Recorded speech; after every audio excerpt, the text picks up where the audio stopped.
பெருமாள் கோவிலுக்கு எதிர நந்தி இருந்து நீங்க பாத்திருக்கீங்களா? நீங்க பார்க்கணும்னா விருதுநகர் மாவட்டம் குகன்பாறையில வந்தா பார்க்கலாம். ஏன்னா மற்றும் வைணவம் ரெண்டும். வணக்கம் மக்களே. பொதுவா நாம வரலாற்று பயணங்கள் தொடர்ந்து நம்ம பண்ணிக்கிட்டு இருக்கோம். இன்னைக்கு நாம வரலாற்று பயணமா இன்னைக்கு வந்த இடம் எங்க அப்படின்னு நம்ம பார்க்கும்போது விருதுநகர் மாவட்டம் குகன்பாறை அப்படின்ற ஒரு இடத்துக்கு தாங்க வந்திருக்கோம். இந்த குகன்பாறையில என்னுடைய பெயர் செல்வமுத்துக்குமார். நான் விருதுநகர் மாவட்டம் சிவகாசியிலிருந்து வரேன். அறியாத ஆலயங்கள் அப்படின்ற ஒரு யூடியூப் சேனல்ல நம்ம கடந்த ஒரு 2.5 வருடமா பயணம் பண்ணிக்கிட்டு இருக்கோம். நாங்க முதல்ல பட்டாசை ஒரு ப்ரொமோட் பண்ணக்கூடிய ஒரு சேனலா தான் இந்த சேனல்ல நாங்க பயன்படுத்தணும். பின்னாடி 1 மாதம் மட்டும்தான் பட்டாசு பண்ண முடியும், அப்ப மீதி 11 மாதங்கள் நம்ம என்ன செய்ய முடியும் அப்படின்ற ஒரு கேள்வி எங்களுக்குள்ள வரும்போது இதை மக்களுக்கு பயன்படக்கூடிய ஒரு காணொலியா நம்ம போடணும் அப்படின்றதுக்காக நாங்கள் என்ன தேர்ந்தெடுத்ததுன்னா பழமையை தேர்ந்தெடுத்தோம். பழமையை தேர்ந்தெடுத்து இந்த விஷயத்துக்குள்ள வரும்போது நிறைய நம்மள வரலாறு நம்ம பழமைகள்லாம் அழியுது அப்படின்றது நம்ம கண் முன்னாடியே தெரிய வந்துச்சு. அதனால இப்போ அறியாத ஆலயங்கள் இந்த யூடியூப் வாயிலா நம்ம என்ன பண்றோம் அப்படின்னா முடிந்த அளவு நம்ம வரலாற்று தேடல்கள் நிறைய பண்றோம். அந்த தேடல்கள்ல நிறைய விஷயங்களை நம்ம மீட்டெடுத்து வந்துட்டு இருக்கோம். அறியாத ஆலயங்கள் பக்கத்தில் நானும் செல்வாவும் தான் பயணப்படுறோம். இப்போ எங்களோட பயணம் எப்படி இருக்கும் அப்படின்னா, நம்ம எங்கே போக போகிறோம் அப்படின்ற விவரத்தை அந்த வாரத்தில் டிஸ்கஸ் பண்ணிவிட்டு அதை பற்றின தகவல்கள் நம்ம எங்கெல்லாம் சேகரிக்க முடியுமோ அங்கெல்லாம் சேகரித்து வச்சுக்கிடுவோம். ஸோ அந்த டேட்டா எவ்வளோ முடியுமோ அவ்வளோ எடுத்து வச்சுக்கிட்டு அந்த இடத்துக்கு ஒரு சாட்டர்டேவோ இல்லை சண்டேவோ காலையில் கிளம்பி ஏர்லி மார்னிங் கிளம்பிடுவோம். எப்பயுமே ஏர்லி மார்னிங் கிளம்பி அந்த இடத்த ரீச் ஆகிட்டு அந்த இடத்துல யார்கிட்ட பெர்மிஷன் வாங்கணுமோ அதை பற்றி டிஸ்கஷன் பண்ணிவிட்டு அனுமதி கரெக்டாக வாங்கிட்டு நான் வீடியோ எடுப்பேன், அவர் கண்டென்ட் பேசுவாப்பில். இப்படி தான் எங்களோட பயணம் தொடர்ச்சியாக 7 ஆண்டுகளாக பயணப்பட்டுக்கிட்டு இருக்கோம்.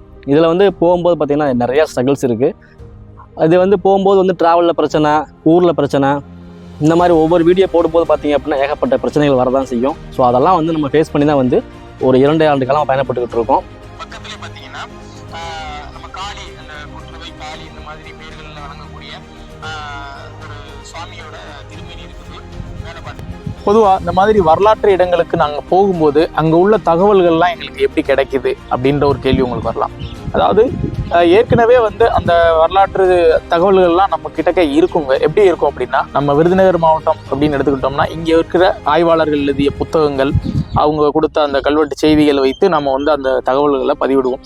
ஒருவேளை நாங்கள் ஒரு கல்வெட்டை பார்க்குறோம், அந்த கல்வெட்டுகளில் எங்களுக்கு பெரிதளவில் அந்த செய்தி எங்களுக்கு தெரியலை அப்படின்னா அந்த செய்தியை அந்த ஒரு புகைப்படம் எடுத்து ஆய்வாளர்களுக்கு அனுப்பி அவங்க கிட்டக்க தகவல்களை கேட்டதுக்கு அப்புறம் தான் நாங்கள் எங்களோட அந்த பக்கத்தில் பதிவிடுவோம். நிறைய இடத்துக்கு போகும்போது பார்த்தீங்க அப்படின்னா மக்கள் நிறைய உதவி பண்ண தான் செய்கிறாங்க. ஏகப்பட்ட ஊரில் பார்த்தீங்க அப்படின்னா நமக்கு ஒரு இடம் தெரியாமல் நிற்கும்போது பார்த்தீங்கன்னா நம்மளை நேராக கூட்டு போயிட்டு இதுதான் அந்த இடம் அப்படின்னு காட்டுற ஊரில் நிறையா ஊர்கள் இருக்குது. நிறையா மக்கள் நிறையா உதவி பண்ணுவாங்க. ஆனால் ஒரு சில இடத்துல பார்த்தீங்க அப்படின்னா வெளியூர்காரங்க வேற ஏதாவது எடுத்து தவறாக பிம்பப்படுத்தலாம்ன்ற அப்படின்ற ஒரு நோக்கத்தில் கொஞ்சம் யோசிப்பாங்க. அப்புறம் நம்ம பழைய காணொலி நம்ம எடுத்து காட்டுவோம், நம்ம இது மாதிரி நம்ம பதிவு பண்ணிக்கிட்டு இருக்கோம் அப்படின்னு தகவல் நம்ம காட்டும்போது சரி ஓகே அப்படின்னு சொல்லிட்டு அவங்களும் நமக்கு உதவி பண்ண ஆரம்பிச்சிருவாங்க. இந்த மாதிரி போகும்போது சின்ன சின்ன விஷயங்கள்லாம், சின்ன சின்ன பிரச்சனைகள் இருக்கும். அதெல்லாம் தாண்டி அந்த மக்களே பேச வைக்கிறது, அவங்ககிட்ட எவ்வளோ தகவல் வாங்க முடியுமோ தகவல் வாங்குறது, இது மாதிரி நம்மளால் எந்த அளவுக்கு கண்டென்ட்டை தெளிவாக கொடுக்க முடியுமோ அந்த அளவுக்கு நம்ம தகவல் சேகரித்து அந்த தகவல் நம்ம ஒரு கோர்வையாக்கி தான் நம்ம கொடுத்துக்கிட்டு இருக்கோம். இது வரைக்கும் போன இடங்களை பார்த்தீங்க அப்படின்னா மக்கள் உதவி நல்லா பண்ணிட்டு தான் இருக்காங்க.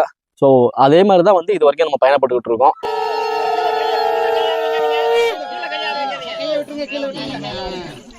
தூர் அப்படின்ற கிராமத்துல நம்ம ஒரு வரலாற்று பயணமா போயிருக்கும் பொழுது வெட்ட வழியில ஒரு திருமேனியும் ஒரு நந்தி பகவானும் இருக்கு அப்படின்ற தகவலை பார்த்து நம்ம பதிவு பண்ணும் பொழுது அங்க என்ன முடியுமோ அந்த உதவியை பண்ணி கொடுங்க அப்படின்னு மக்கள் கேட்கறாங்க. ஸோ நம்ம அங்கிருந்தா இந்த பயணம் ஆரம்பிக்குது. வரலாற்று சம்பந்தமா என்னெல்லாம் நம்மளால பதிவு போட முடியுமோ அத்தனை பதிவு நம்ம போட்டுக்கிட்டு தான் இருக்கோம். இப்போ ரீசெண்டா கூட பாத்தீங்கன்னா நரிக்குடி ஊர்ல பாத்தீங்கன்னா ஒரு மண்டபத்தை பதிவு பண்ணியிருந்தோம். ஸோ அந்த மண்டபம் உடனே இன்னைக்கு அரசாங்க பார்வையினால இன்னைக்கு இந்த வேலை நடந்துகிட்டு இருக்கு. இதே மாதிரி மண்டபம் மட்டும் இல்லாம சத்திரங்கள் எங்கெங்க இருக்கோ, என்னெல்லாம் நம்மளால பழமை சம்பந்தமா என்னெல்லாம் நம்மளால பதிவு பண்ண முடியுமோ அத்தனை விஷயங்களுக்கும் நம்ம பதிவு பண்றோம். அதே மாதிரி நம்மளால என்ன உதவி பண்ண முடியுமோ அந்த உதவிகளையும் நம்ம பண்ணிக்கிட்டு இருக்கோம். இப்போ இந்த திருப்பணிகளுக்குரிய இந்த ஒரு ஃபண்டெல்லாம் எப்படி இருக்குன்னா, தன்னார்வலர்கள் நமக்கு அந்த கொடுக்கறத வச்சு தாங்க நம்ம இந்த திருப்பணிகள் எல்லாம் செஞ்சுக்கிட்டு இருக்கிறோம். அதை தான் தொடர்ந்து அவங்க கொடுக்குற அந்த ஃபண்டு வச்சு தான் நம்ம இந்த திருப்பணிகள் எல்லாமே நம்ம பண்ணிக்கிட்டு இருக்கோம். நிறைய பேர் இந்த பழமை சார்ந்த விஷயங்களுக்கு வரக்கு பயப்படுறாங்க. காரணம் என்னன்னா, இதில் போனால் வியூஸ் போகாது, இந்த மாதிரி நிறைய விஷயங்கள் இருக்கு. அதனால மக்கள் பொழுதுபோக்குக்கு எவ்வளவு முக்கியத்துவம் கொடுக்குறீங்களோ அதே முக்கியத்துவம் பழமை சார்ந்த விஷயத்துக்கும் நீங்க கொடுக்கணும் அப்படின்றதான் எங்களுடைய ஒரு தாழ்மையான வேண்டுகோள். நன்றி.